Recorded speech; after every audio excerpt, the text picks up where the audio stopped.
on inaugure aujourd'hui un tramway, on voit déjà un petit peu plus loin. Donc vous êtes présidente de la région, vous êtes également donc présidente d'Île-de-France Mobilité. Donc quand on dit IDFM, Île-de-France Mobilité, donc qui est l'autorité organisatrice des transports dans la région, qui est donc à la fois cofinanceur, donc la région est cofinanceur. Île-de-France Mobilité a été chargé des aménagements, donc notamment au niveau des stations et du système de transport. Vous parlez de révolution des transports depuis votre arrivée à la tête de la région. En quoi, du coup, un projet comme celui-ci vraiment contribue à cette révolution des transports que vous menez depuis pas mal d'années maintenant? Alors oui, mon objectif, c'est de faire la révolution des transports. Alors ça se fait pas en un jour, ça se fait par une vraie énergie qu'on a mis avec les départements, avec le soutien de l'État, pour vraiment tout changer toutes les mobilités. Et dans la révolution des transports, il y a une révolution tranquille. La révolution tranquille, c'est celle des tramways. Ah oui. Et Jean en a parlé. Les tramways, c'est les transports qui ne font jamais parler d'eux. C'est les transports qui sont toujours à l'heure. C'est les transports évidemment très modernes, puisqu'on les ouvre progressivement, donc en plus ils sont très modernes. C'est des transports avec des rames magnifiques. Et c'est les transports du quotidien qui sont extrêmement appréciés. On a fait une petite enquête. C'est les transports qui ont le plus haut taux de satisfaction, parce que les rames sont confortables, parce qu'elles sont extrêmement claires, parce qu'elles sont ventilées, parce qu'elles sont vidéoprotégées. Et puis parce que le tramway, c'est beaucoup plus qu'un simple mode de transport, puisqu'à chaque fois qu'on fait un tramway, vous l'avez vu sur les 4 villes, on refait de façade à façade, on plante 1000 arbres, on met du nouveau mobilier urbain et on refait la rue. On met les pistes cyclables le long. Donc en fait, c'est beaucoup plus qu'un simple projet de tramway.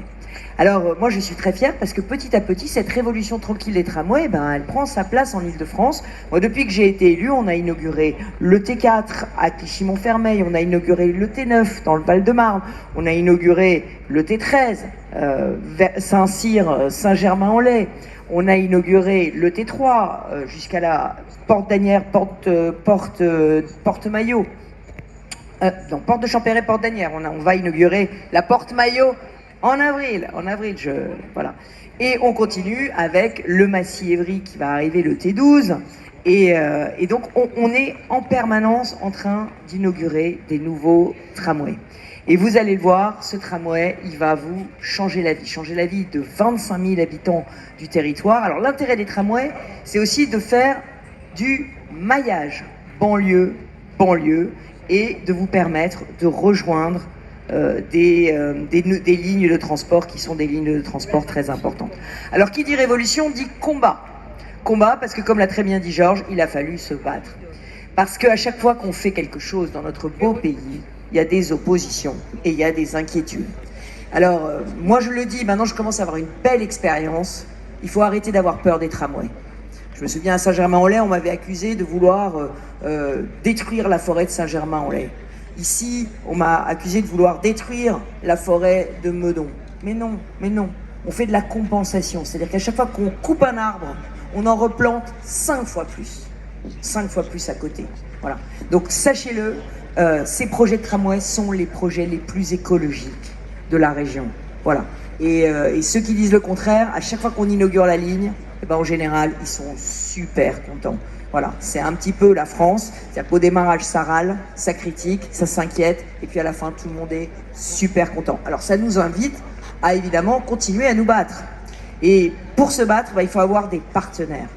Et moi, je voudrais dire vraiment que le département des Hauts-de-Seine, depuis Patrick Devedjian, chère Sophie, et avec Georges, c'est un partenaire incroyable.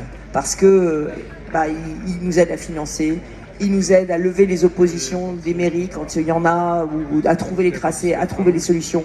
C'est vraiment très important. Alors, la région s'est engagée très puissamment dans ce tramway, puisqu'on en finance 50%, la moitié. Voilà, pour vous donner un ordre de grandeur, quand c'est à Paris, c'est la mairie de Paris qui finance, la majorité du tramway est financée par la mairie de Paris.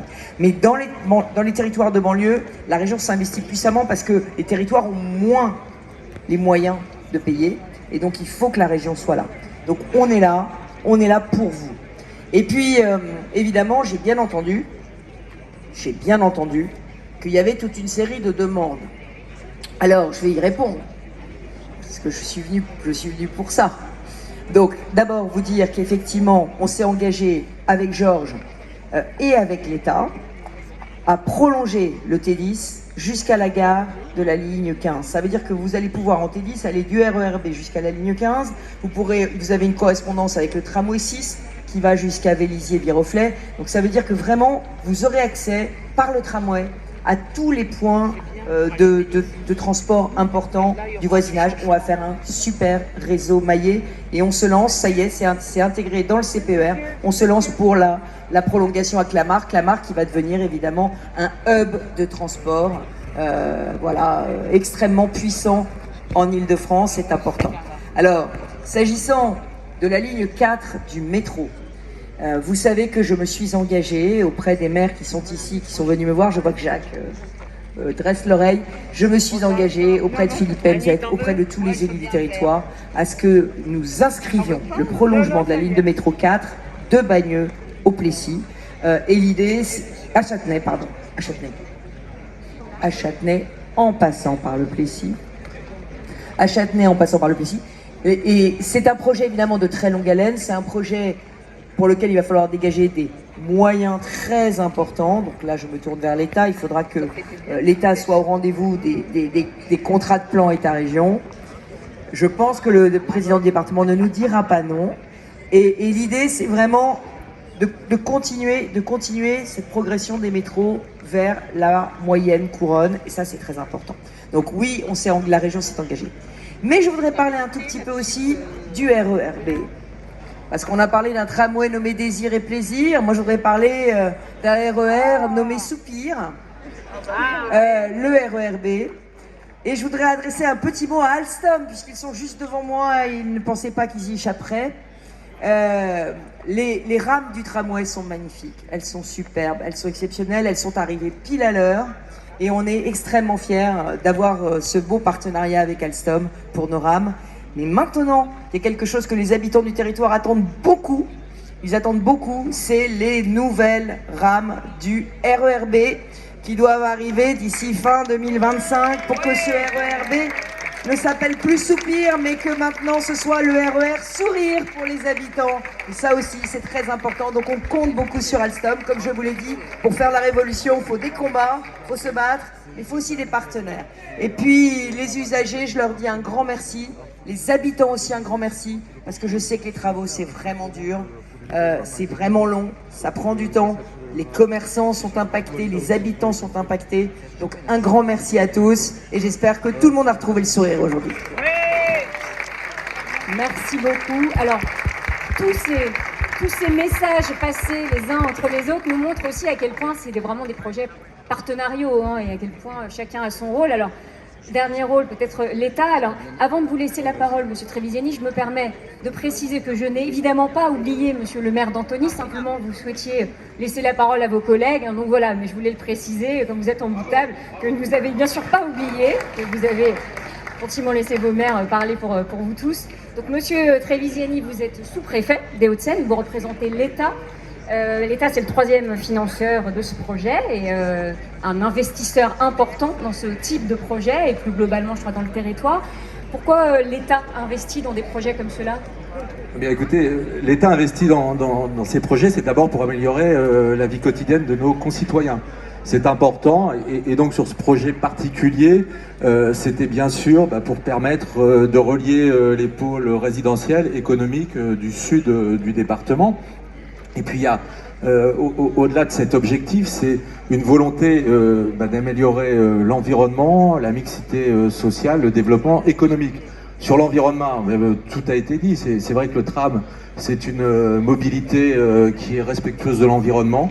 Elle permet maintenant, on a bien vu sur le petit film que vous avez passé, avant, après, c'était des routes départementales avec de la circulation et comme l'a dit le président de la RATP, maintenant il y aura près de 7,5 millions de passagers par an qui pourront prendre ce tram 10 sur les 13 stations. Sur la mixité sociale, on l'a vu aussi en descendant le long de la ligne, ça permet de valoriser de nouveaux quartiers. On a vu On s'est arrêté, voilà, on a vu la Butte Rouge, il y a aussi le quartier Janzé à Antony, juste au bout du parc des Sceaux.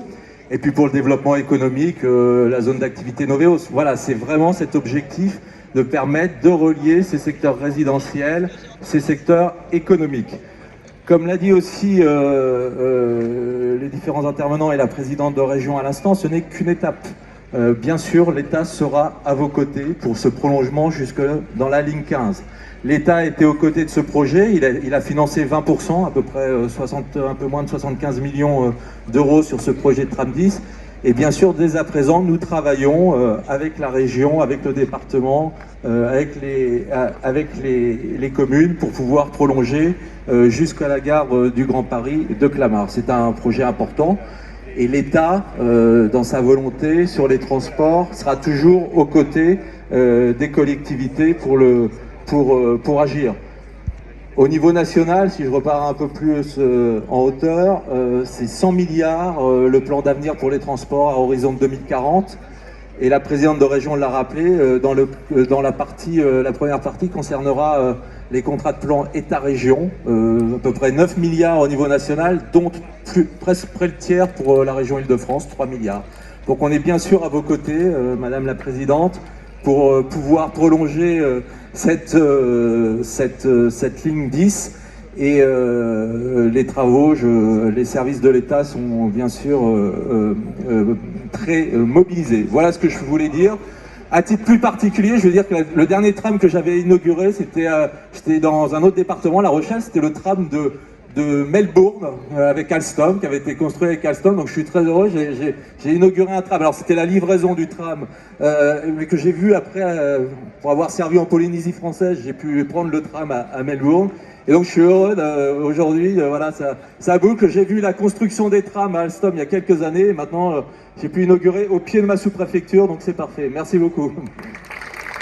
Merci. Alors je vais vous proposer de rester, je pense qu'il commence à faire très chaud, je vois les têtes qui prennent chaud. Donc inauguration, bah évidemment il nous faut un geste inaugural, alors on n'a pas coupé de ruban. On a changé un petit peu, on a fait plus original pour la mise en route, notamment des stations. Après, on mettra en route la ligne. Mais que se cache-t-il sous ce drap blanc? Ah, le buzzer. Donc nous allons symboliquement, et plus que symboliquement d'ailleurs, ouvrir, plus que symboliquement, j'entends, ouais, ouvrir les stations. Donc les 13 stations dont vous voyez derrière vous ce qu'on appelle un thermomètre de ligne, c'est comme ça que ça s'appelle, vous pouvez le dévoiler, allez-y. Madame Pécresse, allez-y, je vous en prie. Voilà, donc un gros bouton qui va nous permettre d'allumer l'ensemble des stations qui se situent derrière vous. Donc je vais vous demander à 3, 2, 1 d'appuyer tous ensemble et de regarder les photographes en face de vous. Allez, on y va, on va allumer donc officiellement les 13 stations de la ligne tramway T10. 3, 2, 1... Voilà, l'ensemble des stations qui s'allument.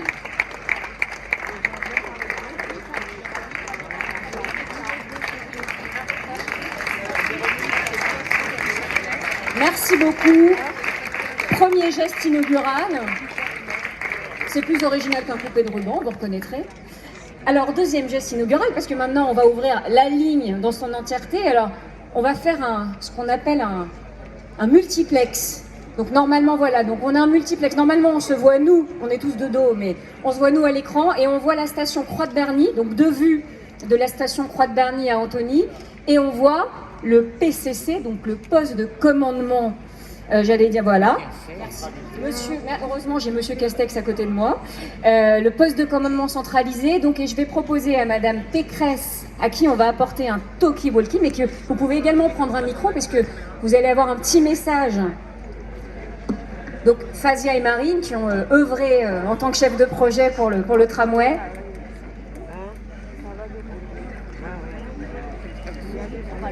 Donc, je vais inviter Valérie Pécresse, absolument, à donner le go au PCC qui vous attend pour ouvrir la ligne, puisqu'on a des voyageurs, on le voit, hein, qui attendent d'ailleurs depuis ce matin 9h. Hein. Oui, bah écoutez, du coup, il va peut-être même mettre en avance. Donc on y va, Madame Pécresse. Ah oui, il y a des photographes. Allô, le PCC, vous m'entendez? Il m'entend?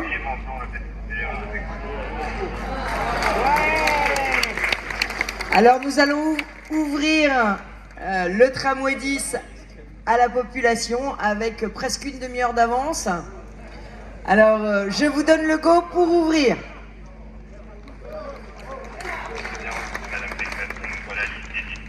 Merci à tous.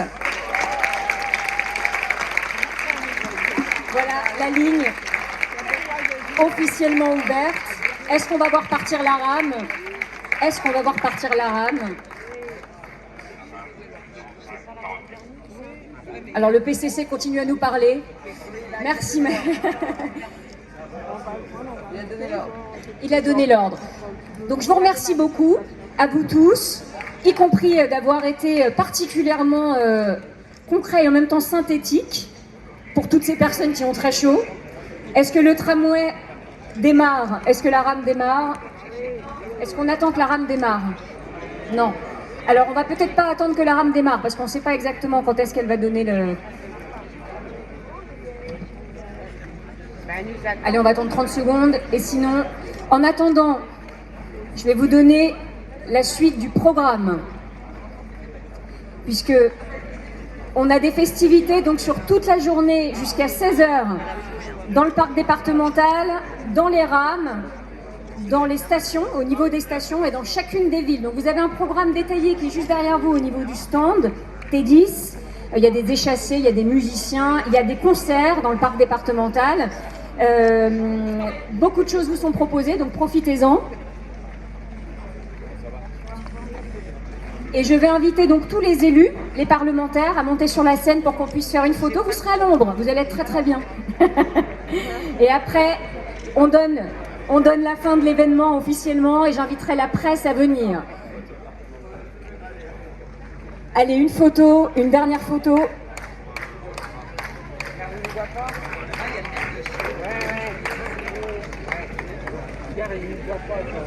N'hésitez pas à vous mettre un peu à l'ombre si vous en trouvez.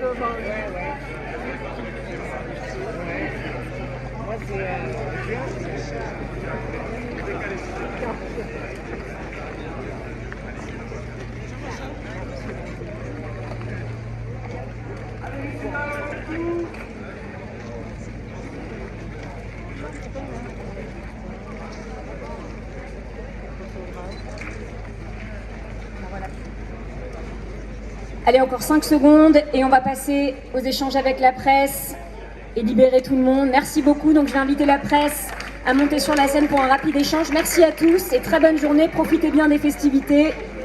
Merci beaucoup. On va monter, on va travailler, nous. On va travailler. Annie, qu'est-ce que tu fais? Ah, je suis tout le gars. On vient demain. Ouais, c'est bon. Merci, ça y est, je file. Hop.